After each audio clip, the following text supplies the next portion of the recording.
할렐루야. 아멘. 오늘도 참으로 복되고 귀한 주일입니다. 오늘 우리가 들을 말씀 직전에 지난주에 우리가 들었던 말씀은 10장에 이방인 선교의 시작이 된다라고 하는 이야기를 말씀을 통해 들었습니다. 특별히 그 이방인 선교의 가장 시작점에 나오는 인물이 로마의 군대 백부장, 바로 고넬료라고 하는 사람이고, 이 고넬료가 자기 친척, 친구, 가까운 자들을 초청해서 자기 자신과 온 가족과 지인들이 한 번에 예수 그리스도를 영접하고 하나님의 자녀가 되고 세례까지 받는 놀라운 일이 일어났습니다. 이로 인해서 사도행전 1장 8절의 말씀과 같이 예수 그리스도의 복음은 사마리아 지나서 땅끝까지 복음이 확장되는 기회가 되었습니다. 그 다음 오늘 우리가 만나게 될 이 11장 말씀, 우리가 19절부터 읽었는데요. 원래 1절부터 18절에는 이 베드로가 고넬료를 전도하고 나서 예루살렘으로 돌아갑니다. 그때 베드로가 욕을 먹습니다. 어떤 욕이냐면, 왜 우리 유대인이 왜 이방인과 교제를 하느냐, 또 이방인 집에 왜 들어갔느냐, 그들과 왜 교제를 했느냐, 그들과 왜 만났느냐 라고 하는 비판을 받습니다. 그때 베드로가 간증을 합니다. 환상 중에 하나님께서 이방인들을 깨끗게 하셨으니 그들에게 가서 복음을 전하고 그들을 구원하라 하셔서 내가 인간인데 어찌 하나님의 명을 어길 수 있겠느냐, 그래서 복음을 전했고 성령이 임했다. 이제 하나님이 이방인의 전도의 문을 활짝 열어주셨다 그랬어요. 그랬더니 유대인들도 하나님이 말씀하셨다는 그 말씀 앞에 그들은 마음을 활짝 열고 그 말씀을 받아들였습니다. 그리고 오늘 19절이 시작됩니다. 이제 이 19절부터 26절 그리고 마지막 절까지는 안디옥이라는 도시에서 최초로 안디옥 교회, 이방인 교회가 시작되는 놀라운 말씀이 나오게 됩니다. 여러분, 이 말씀 사도행전 1장부터 10장까지는 예루살렘 교회가 선교적 사역의 중심에 있다면, 이 11장부터 마지막 장까지는 안디옥 교회가 그 놀라운 사명을 위임받습니다. 그래서 안디옥 교회 중심으로 선교 사역이 펼쳐지고, 그리고 그 중심에 바울과 사울, 나중에 바울이라고 명칭하는 그리스도의 사람들이 나옵니다. 자, 그 이야기가 19절부터 시작되는데 19절, 20절, 21절을 여러분의 음성으로 부탁드립니다. 시작.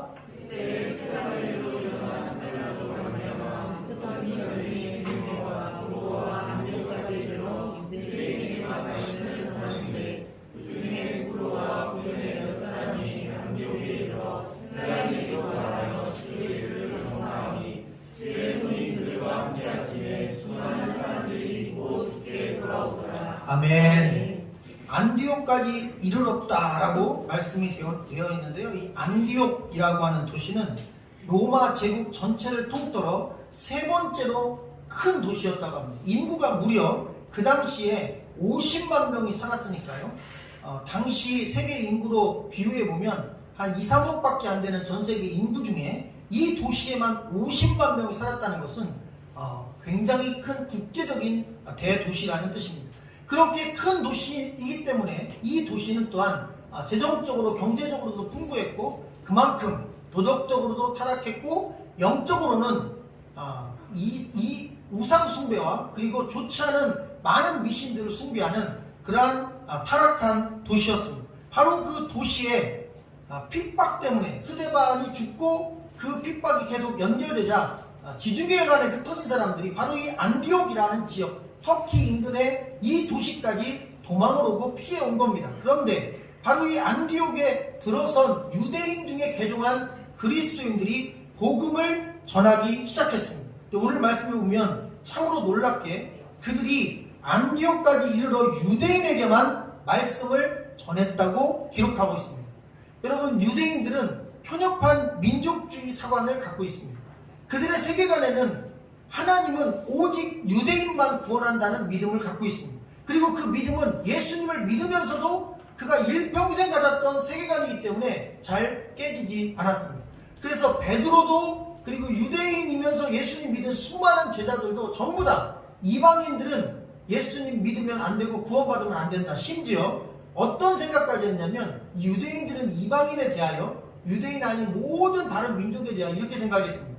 지옥은 불속이다. 그리고 그 지옥불은 땔감이 있어야 불이 붙는다. 하나님께서 이방인들은 땔감으로 제작한 사람들이다. 그래서 나중에 이방인들은 전부 다 지옥에 갈 것이고 그들은 지옥의 땔감이 되어 불타오를 것이다. 그렇게까지 유대인들은 이방인에 대하여 철저하게 지옥의 자식, 지옥의 땔감, 절대 구원받지 못할 자들로 그들은 확실하게 믿고 살았습니다. 그런데 그 믿었던, 일평생 가졌던 민족주의, 그리고 그들이 가졌던 그 작은 편협한 그런 세계관이 한 번에 바로 이 하나님의 무너뜨려 주시는 역사를 통하여 무너지게 됩니다. 왜? 이방인에게도 복음이 전파됐고 그들에게도 성령께서 역사하셨고 그리고 세례를 베풀고 하나님의 백성이 되었기 때문에 그들이 갖고 있었던 세계관이 한 번에 무너지게 되었던 것입니다. 자, 그리고 희망적인 말씀이 20절에 나옵니다. 구브로와 구레네 몇 사람이 안디옥에 이르러 헬라인에게도 말하여 예수를 전파했다, 이렇게 되어 있어요.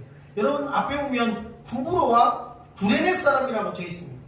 그러니까 예루살렘에서 핍박받아 이곳 안디옥까지 온 사람들은 너무 철저한 유대 민족주의에 사로잡혀 있어서 이 이방 사람들에게 복음 전하는 걸 절대 하지 않았어요. 거기서도 유대인에게만 약 5만 명 정도 되는 그런 유대인에게만 복음을 전했습니다.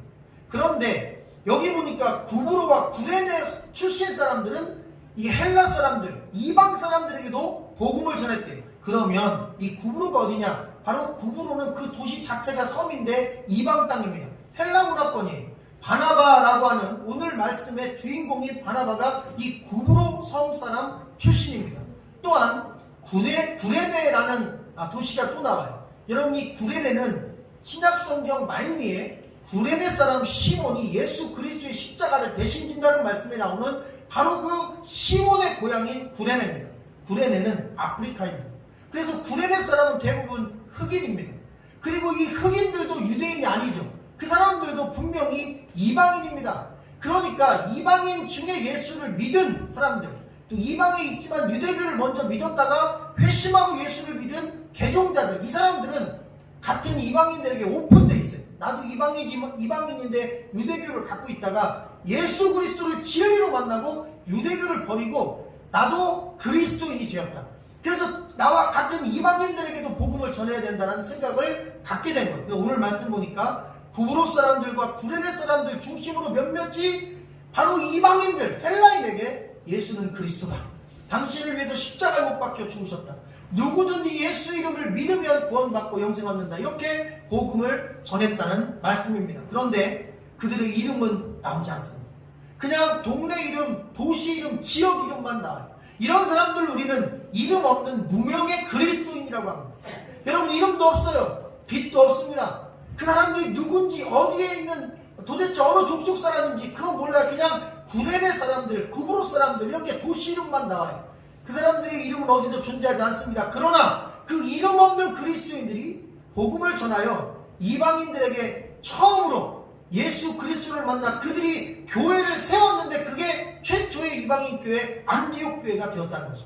할렐루야. 그 안디옥 교회를 처음 세운 사람들은 이름도 빛도 없는 사람들이었습니다. 성경에 이름조차 소개되지 않는 무명의 그리스도인이었습니다. 그런데 신약 성경에 보면 바로 하나님의 그 위대한 구원의 역사인 예수님의 사역을 통해서도 무명의 그리스도인들이 많이 나왔습니다. 여러분 성경에 나오는 사람 가운데 선한 사마리아 사람, 비유에 나오는 그 선한 사마리아 사람도 이름이 없어요. 그냥 착한 사마리아 사람 중에 한 명이 있었다는 이야기입니다. 또한 예수님이 오병이어의 기적을 일으킬 때 도시락을 어린아이가 빌립에게 줍니다. 그리고 예수님에게 갖다 드립니다. 예수님이 축복 기도합니다. 그리고 그 도시락은 무려 2만 명이나 되는 아주 많은 군중들에게 배불리 먹을 수 있는 양식으로 축복받고 변화되어 그렇게 공급됩니다.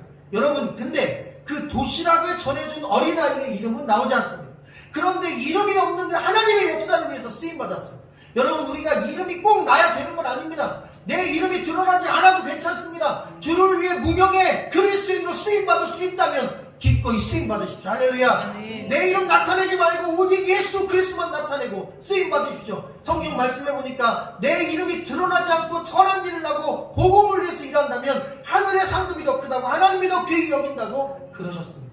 인간은 자기를 드러내고 싶어합니다. 그런데 드러내지 않고 주님만 드러낼 때 위대한 역사는 일어납니다. 제가 좋아하는 사역자 중에 세례 요한이라는 사역자가 있어요. 세례 요한의 명언 중에 하나, 아주 영향력 있는 가슴을 뛰게 하는 말씀 중에 하나가 나는 소리요라는 말씀입니다. 자기 자신의 정체성을 소리라고 했어요. 여러분, 소리가 뭡니까? 자기가 하는 사역, 일, 그건 있어요. 근데 소리는요, 자기는 없어요. 소리는 보이지 않아요. 그러나 일은 합니다. 그래서 세례 요한은 나는 보이지 않습니다. 오직 내가 하는 일만 보입니다. 그런데 내가 하는 그 일의 중심에는 예수 그리스도만 있습니다. 그러니 나는 없고 예수는 있고, 나는 죽고 예수는 살고, 오직 예수 그리스도만이 사나 죽으나 드러내게 되는 그런 인생의 길, 사역의 길을 가기 원합니다. 여러분, 모든 우리 크리스찬들의 길이어야 합니다. 나는 없고 예수는 있고, 나는 보이지 않고 예수는 보이고. 할렐루야. 여러분, 그런 위대한 하나님의 일꾼들 되시기를 주님의 이름으로 간절히 축원합니다. 그리고 말씀 가운데 보니까 21절에 주의 손이 그들과 함께 하심에 수많은 사람들이 믿고 주께로 돌아왔다고 되어 있습니다. 그래서 결국 이 안디옥에서도 헬라 사람들에게 복음을 전했던 이 복음 전파를 통하여 이방인들이 예수를 믿게 됐고, 그 수가 너무 많아져서 안디옥에 교회가 세워졌는데, 이 예루살렘 교회만큼 안디옥 교회도 어마어마한 사이즈로 큰 겁니다. 여러분, 50만 명 도시 인구 중에 5만 명 정도가 유대인이었다고 하니까요. 그 유대인 5만 명이 복음을 들었죠. 예루살렘에서 온 사람들이 유대인 5만 명한테만 복음을 전했으니까. 그리고 이 구브로와 구레네 사람들은 나머지 45만 명에게 복음을 전한 거예요. 그러니까 결국 50만 모든 안디옥 사람들에게 그리스도인들이 복음을 다 전한 것입니다. 그리고 주의 손이 그들을 도왔대요. 여러분이 헬라어 케이르, 주의 손, 이것은 주님이 그들과 함께 했다는 뜻입니다. 주님이 복음 전자를 보호했다, 지켰다, 그들을 도왔다는 뜻입니다. 그러니 주의 손길이 그들과 함께하니 얼마나 많은 사람들이 그들이 믿었던 신앙을 버리고 온전한 진리로 돌아왔겠습니까? 그래서 결국 이 놀라운 안디옥 교회의 시작은 주의 손이 역사하셨기 때문에 가능했음을 믿으시기를 주의 이름으로 축원합니다. 여러분, 믿음 생활이요, 주의 손이 우리를 도와야 됩니다. 우리가 오늘 교회 나오는 거요, 이런 연휴 기간에 주의 손이 우리를 도와야 됩니다. 우리가 학창 시절에 교회 나오는 거요, 쉽지 않습니다. 주의 손이 우리를 도와야 합니다. 주님의 교회가 든든히 서고 부흥하는 거요, 주님의 손, 바로 그 손이 우리를 도와야 합니다. 그 손이 우리 교회와 저와 여러분을 도우시고 함께 하시기를 주의 이름으로 간절히 축원합니다. 25절과 26절을 여러분의 음성을 읽어주시면 감사하겠습니다. 시작. 베드로가 사울을 찾으러 다소에 가서 강남의 안디옥에 데려와서 우리 교회의 명령으로 큰 무리를 가르치고 그들이 안디옥에서 비로소 그리스도이라는 인정을 받게 되었더라. 아멘. 오늘 가장 중요한 주제의 말씀이 다 들어있습니다. 먼저 25절 보면 바나바가 사울을 찾으러 다소에 갔다라고 되어 있습니다. 여러분, 우리가 몇 주 전에 이 사울의 회심에 대한 말씀을 들었어요. 그런데 이 사울에게 문제가 생긴 겁니다. 이 사울이라는 사람은 그리스도인들을 핍박하고 잡아 죽이러 다니던 사람이에요. 근데 어느 날 갑자기 이 사람이 그리스도를 위해서 살겠다고 그리스도인들에게 다가오니 누가 믿겠습니까? 그래서 사울은 첫 번째로 그리스도인들에게 배척을 당했어요. 저 사람은 우리를 핍박했던 사람인데 아마 거짓으로 위장해서 지금 회심했다고 하고 우리들을 잡아 죽이려고 할 거야, 의심하는 겁니다. 그래서 받아들이잖아, 거부해요. 근데 또 문제가 있었어요. 여러분, 이 사울은 원래 유대인이었고 철저한 율법주의자였어요. 그런데 어떻게 보면 그들 입장에서 배교한 거죠. 유대교를 갖고 있다가 갑자기 그리스도인이 된 거예요. 예수 그리스도를 믿는 자가 된 거예요. 그러니 유대교 사람들 입장에서는 모든 그리스도인들을 핍박하는 상황에서 더 핍박할 사람이 생긴 겁니다. 왜? 배신자거든요. 그러니까 사울은 설 곳이 없었어요. 유대인에게 가장이 돌에 맞아 죽을 상황이고 전도도 그만 못하고, 그 다음 그리스도인들 예수님의 제자들에게 가려고 했더니 너는 우리를 핍박한 자인데 우리가 어떻게 믿냐고 아무도 믿어주지 않아요. 그때 딱 한 사람만 사울을 믿어줬습니다. 그게 바로 바나바입니다. 그리고 그 바나바는 상황을 보니까 사울이 조금 시간을 가져야 될 것 같아요. 그래서 사울을 설득해서 고향으로 돌아가라고 합니다. 그게 바로 다소라고 하는 지역입니다. 그래서 길리기아 다소에 가서 무려, 오늘 이 성경 말씀에 연도 나오지 않지만 약 7년에서 8년 정도를 조용히 무명의 그리스도인으로 자기의 영성을 회복시키며 믿음 생활과 말씀 공부와 그리고 그 지역에 있는 사람들, 자기 고향 사람들에게 전도하며 소소하게 주를 섬기고 있었습니다. 여러분, 그 7, 8년의 기간 동안 이 사울은 잊혀진 사람이었어요. 그런데 이 사울을 끝까지 잊지 않고 있었던 한 그리스도인이 있었습니다. 그가 누구냐면 바나바였습니다. 바나바는 마음속에 이 사울에 대한 마음과 신뢰를 갖고 있었어요. 그리고 그가 반드시 하나님이 쓰실 인물이라는 믿음을 갖고 있었어요. 그리고 기회가 왔어요. 여러분, 안디옥의 교회가 생기자마자 예루살렘에 있었던 많은 제자들이 안디옥 교회에 담임 목사님을 보낸 거예요. 누가 선택됐냐면 바나바가 선택됐습니다. 왜냐하면 바나바가 바로 그 안디옥 근처에 있는 구브로 섬 사람이기 때문입니다. 여러분, 지금도 제주도에서는 정치하려면 제주도 사람이 나와야 합니다. 후보로. 그 다음에 뭐 경제활동도요. 가게도 제주도 사람이 나와야 그 가게를 제주도 사람들이 가서 물건을 팔아줍니다. 이처럼 해변에 있는 도시나 섬에 있는 어떤 도시는 그 지역 사람이 아니면 사회활동, 목회활동, 종교활동 어떤 것도 하기가 어렵다는 것입니다. 문화적인 특성이 예나 지금이나 똑같습니다. 그래서 안디옥 교회 해변에 있는 그리고 구브로 섬 사이에 있는 바로 그 배타적인 지역에 그 지역 사람의 출신인 바로 바나바를 담임으로 보낸 것입니다. 그리고 그가 오자마자 한 일이 있습니다. 바로 사울을 찾으러 간 거예요. 오늘 말씀이 그 이야기를 하는 것입니다. 무려 160km를 걸어갔다고요. 그 당시 여러분이 다소까지 안디옥에서 가는 그 과정에는 어마어마하게 무서운 강도들이 수시로 출현해서 가는 도중에 많은 상인들과 여행객들이 죽어나갔답니다. 그런데 목숨 걸고 간 거예요. 왜? 사울이라는 한 사람을 하나님의 종으로 그리고 교회의 목회자로 그리고 주의 일을 할 사람으로 바나바는 반드시 데려오고 싶었던 것입니다. 돕고 싶었던 것입니다. 그를 하나님의 일하는 자리로 데려올 마음을 가진 거예요. 누가 그러면 그 마음을 주셨을까요? 하나님이 바나바의 마음속에 그런 마음을 주신 거예요. 주의 손이 그를 도운 겁니다. 안전하게 지켜주신 겁니다. 가는 여정 오는 여정을 지키사 무사히 가서 사울을 설득해서 이 안디옥 교회에 왔어요. 그래서 안디옥 교회에 담임이 2명이 된 겁니다. 바로 바나바 그리고 사울, 이 두 사람이 안디옥 교회 담임 목회자로 사역을 했어요. 왜 사울이 적임자냐면 여러분, 사울은 로마에 이민 온 이민자입니다. 원래 유대인인데 로마로 이민 간 사람이에요.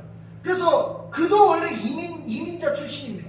또한 헬라어 그리고 헬라 철학, 헬라 문화, 이 이방인들이 갖고 있었던 이 3대 아주 중요한 특색에 아주 노출된 사람이에요. 왜? 그 문화권에서 철학을 공부했고 그 문화에 젖어 살았고 헬라 언어를 마음껏 구사할 수 있었어요. 그러니 헬라어만 쓰는 사람들 앞에서 자기는 유대인이지만 유창한 헬라어로 복음 전하고 성경 가르치는데 탁월했어요. 또 하나, 그는 바리새인이었습니다. 다시 말하면 성경에 정통한 학자였어요. 그러니 성경 공부를 바로 시킬 수 있었어요. 그전에는 예수 그리스도 없는 성경 공부를 했지만 예수를 만난 다음에는 성경을 통해 예수 그리스도를 가르쳐준 것입니다. 그래서 1년 동안 오늘 말씀해 보니까 안디옥에 데리고 와서 둘이 교회에서 1년간 모여있어 큰 무리를 가르쳤고라고 되어 있어요. 무엇을 가르쳤을까요? 성경을 가르쳤습니다. 그런데 저는 이 말씀을 통해 너무나 큰 도전과 감동을 받습니다. 딱 1년 성경 가르쳤어요. 딱 1년 제자 양육했습니다. 딱 1년 바이블 스터디를 했어요. 그런데 놀라운 것은 그들은 여러분 성경교육 결과로 교회 다니던 사람이 그리스도인이 됐어요. 존재가 바뀐 거예요. 그냥 성도가 됐어요. 그리스도인이 됐어요. 진짜 예수 믿는 사람이 됐어요. 아니 도대체 성경 공부를 어떻게 시켰길래? 우리 한국교회는 1990년대부터 제자 양육도 열심히 하고 성경 공부 무슨 베델 성경 연구 무슨 대학 이런 거 열심히 했는데 지금 20-30년 지난 지금 성경 공부 많이 한 한국교회는 영적으로 오히려 다운되고 교인 숫자도 1000만에서 뭐 700-800만으로 수백만 명이 줄어드는 이상한 역효과가 나타났는데 도대체 사울은 도대체 어떻게 성경 공부를 시켰을까? 그들은 성경을 지식으로 머리로 가르쳐준 게 아니었습니다. 성경 공부의 핵심인 예수 그리스도가 누구신가를 정확히 가르쳐준 것입니다. 예수 그리스도의 삶을 도전적으로 가르쳐준 것입니다. 그래서 이 사람들은 이 사울을 통해서 예수 그리스도를 배우면서 그들의 마음속에 예수 그리스도가 걸었던 복음의 삶, 인간을 사랑했던 그 놀라운 사랑의 삶의 여정을 따르기로 결심했던 것입니다. 할렐루야. 그들의 인생에 도전을 준 거예요. 여러분, 우리가 성경 말씀에 보면 회개하라라는 말씀이 있어요. 이 회개는 원래 메타노이아입니다. 그런데 이 메타라는 단어는 인식이라는 단어예요. 사람이 갖고 있는 인식입니다. 그리고 노이아는 전환, 방향을 전환하는 것입니다. 그러면 여러분, 진정한 회개가 뭐예요? 메타, 인식을 여러분 노이아 전환하는 것입니다.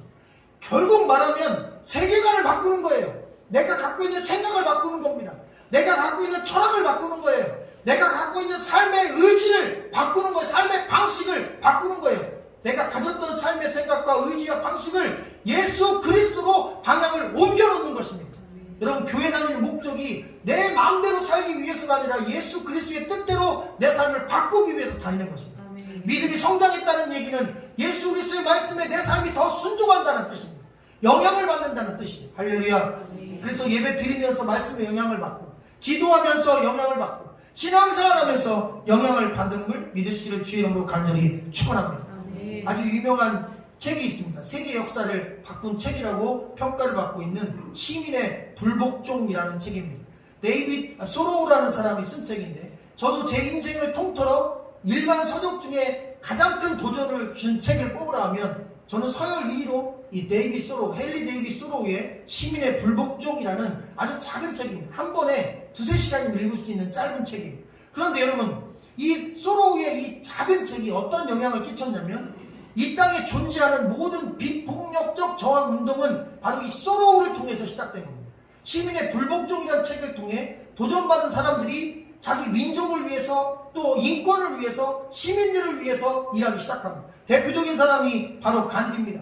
이 소로우의 영향을 받아 간디는 폭력을 쓰지 않는 비폭력적 저항 운동으로 끝까지 인도 민족을 위해 싸웁니다.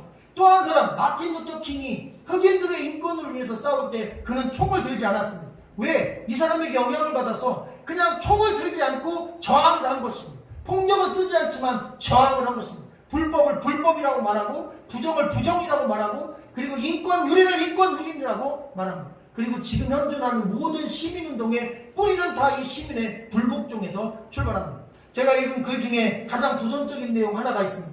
이 인두세라고 하는 불합리하고, 그리고 사람들을 억압하기 위해서 정부가 만든, 불법적으로 만든 시민들을 억압하는 법을 대놓고 어겼어요. 인두세를 끝까지 안 내는 거. 이건 불법이고 시민들을 위해서 이 법은 철폐해야 됩니다. 그리고 그는 그냥 안 지키고 있었어요. 그러니까 법에 따라서 감옥에 가둬버립니다. 그리고 또 날짜가 되면 풀어놔요. 그런데 또 안 지켜요. 또 감옥에 가둡니다. 날짜가 되면 또 풀어놔요. 또 안 지켜요. 감옥에 또 가둡니다. 그런데 놀라운 건 그의 그 비폭력적 저항운동, 그러나 감옥에 가두면 갇혀요. 법을 그냥 다 어기는 건 아니에요. 근데 그 쇠창살과 그 시멘트 콘크리트 안에서 그가 이런 글을 남깁니다. 정부는 나를 이 몇 인치 안 되는 시멘트 콘크리트 벽과, 그리고 그보다 더 얄찍한 이 몇 인치 안 되는 쇠창살 속에 가뒀다고 그들은 기뻐하고 있다. 그러나 그들은 모른다. 결국 그들이 하는 일은 내 이 보잘것없는 육체만 가둔 것이지, 내가 갖고 있는 생각, 내가 가지고 있는 의지, 그리고 내가 가지고 있던 고결한 이 자유한 영혼은 단 한 번도 그들이 가둬본 적이 없을 것이고, 앞으로도 가둘 일이 없을 것이다. 그리고 끝까지 계속 그렇게 죽을 때까지 한결같은 길을 걸어갑니다. 근데 그 영향이 큽니다. 그의 그 걸어갔던 걸음을 제2, 제3의 소로들이 따라가기 시작합니다. 그래서 불법적인 걸 끝까지 불법이라고 말하고, 폭력을 쓰지 않지만 끝까지 저항해서 옳은 법으로 바꿔놔. 그래서 흑인들이 무시당할 때 그들이 인정받을 수 있는 길이 생기고, 그리고 노예들이 해방되고, 그리고 민족이 국가가 독립을 하고, 이런 역사들이 일어납니다. 여러분, 결국 예수 그리스도를 믿고 성경 공부하고 믿음 생활한다는 그 과정의 가장 중요한 핵심은 우리가 바로 예수 그리스도의 그 삶의 여정에 영향을 받는 것입니다. 그분의 삶의 과정을 따라가는 것입니다. 그분이 사람을 사랑한 것처럼 사랑하는 것입니다. 그분이 하나님을 온전히 믿은 것처럼 믿는 것입니다. 교회 다니는 수준이 아닌 것입니다. 예수 그리스도를 닮는 것입니다. 예수 그리스도의 인격을 따라가는 것입니다. 그것이 그리스도인인 것입니다. 오늘 말씀 가운데 보니까 제자들이 안디옥에서 비로소 그리스도인이라 일컬음을 받게 되었더라, 이렇게 되어 있어요. 여러분, 그리스도인은 헬라어로 크리스티아누스라는 단어입니다. 이것은 그리스도에게 속한 자들, 인 크라이스트입니다. 예수 그리스도 안에 속한 자입니다. 우리의 생각이 그리스도 안에 들어가 있는 거예요. 우리의 삶의 여정의 걸음이 그리스도 안에 속 들어가 있는 겁니다. 그리스도 안에 하나 된 것입니다. 그래서 다르게 번역하면 그리스도에게 모든 희망을 두고 그리스도만을 최종 목표로 하고 따르는 자들, 바로 그들이 그리스도인 크리스찬이다, 이렇게 말합니다. 여러분, 성경은 위대한 하나의 이야기만 적혀 있습니다. 성경을 쥐었다면 오직 예수 그리스도 이름 하나밖에 안 나옵니다. 성경의 핵심 키워드는 오직 예수 그리스도 한 분입니다. 그래서 믿음 생활은 예수께 집중하는 생활입니다. 여러분, 우리의 인생의 여정은 오직 예수 그리스도 한 분을 향하여 집중될 때 우리는 믿음으로, 신앙으로, 그리고 천국으로 우리의 걸음 옮겨감을 믿으시기를 주의 이름으로 축원합니다. 교회 몇 년 다녔다, 예배 몇 번 드렸다, 나는 직분이 무엇이다, 나는 신앙생활을 몇 년 했다, 교회 봉사활동을 뭐뭐한다 라고 하는 것은, 여러분, 그거는 두 번째 이야기인 것입니다. 진정한 믿음의 이야기는 예수 그리스도를 따라가는 우리의 신앙의 고백의 걸음인 것입니다. 아멘. 마지막으로 24절을 같이 읽어볼까요? 시작. 바나바는 착한 사람이요 성령과 믿음이 충만한 사람이라 이에 큰 무리가 주께 더하여 지더라. 아멘. 아멘. 여러분, 24절에 진짜 그리스도인 한 사람을 소개합니다. 그 사람이 오늘 말씀의 주인공인 바나바라고 하는 사람입니다.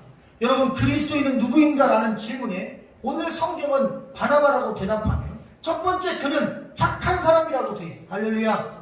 여러분, 복잡할 것 같은데 아닙니다.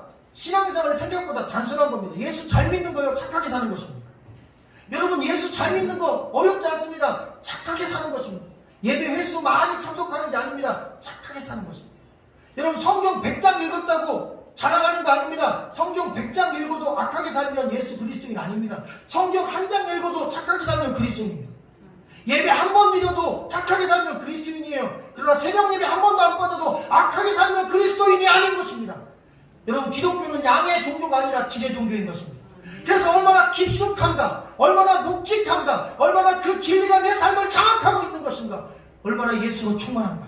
아멘. 여러분, 그것이 우리 신앙의 진정한 가치가 된다는 것입니다. 아멘. 그래서 여러분, 바나바는 착한 사람이었다. 더 이상의 설명이 없어요. 그냥 착한 사람이었다. 그런데 바나바가 왜 착했을까요? 바나바가 왜 착했을까요? 여러분, 그는 그리스도를 따라서 착한 것입니다. 예수 그리스도의 삶을 말씀을 통해 봤어요. 병든 자를 고쳤습니다. 가난한 자를 도왔습니다. 배고픈 자를 먹였습니다. 외로운 자를 찾아갔어요. 남들이 핍박하고 너는 죄인이야 욕하는 창녀와 창기들과, 그리고 이 땅에 소외된 자들을 찾아가 그들을 위로했고, 그들을 도왔고, 그들과 함께했고, 그들과 밥 먹었고, 그들과 먹고 자고 같이 생활했습니다. 그것이 그분이 한 일입니다. 연약한 자들, 사회적 약자들과 항상 함께 갔어요. 착하게 살았어요. 예수 그리스도를 보니까 자기도 악하게 살면 안 되겠어요. 나보다 높은 사람한테는 다 잘합니다.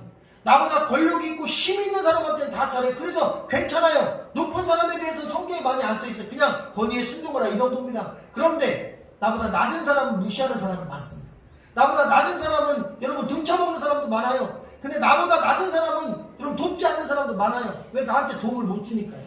여러분, 나보다 힘 있는 사람을 도와야 그 사람이 나중에 나에게 좋은 길 열어주고 뭐 보답도 해주죠. 나보다 약한 사람 도와봤자 돌아오는 게 없어요. 그래서 하늘에서 하나님 약속한 거예요. 내가 그거 대신 채워주겠다는 거죠.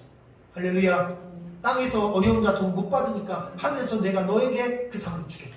그러니 그렇게 착하게 살아야 하는 거죠. 그리스도인 누굽니까? 착한 사람입니다. 그리스도인 누구예요? 착하게 사는 것입니다. 우리 기독교인들, 예수 그리스도를 믿는 사람의 삶의 기본적인 방향은 뭐예요? 착하게 사는 것입니다. 복잡할 거 없어요. 우리가 어떤 게 착한 건지 설명 안 해도 잘 아십니다.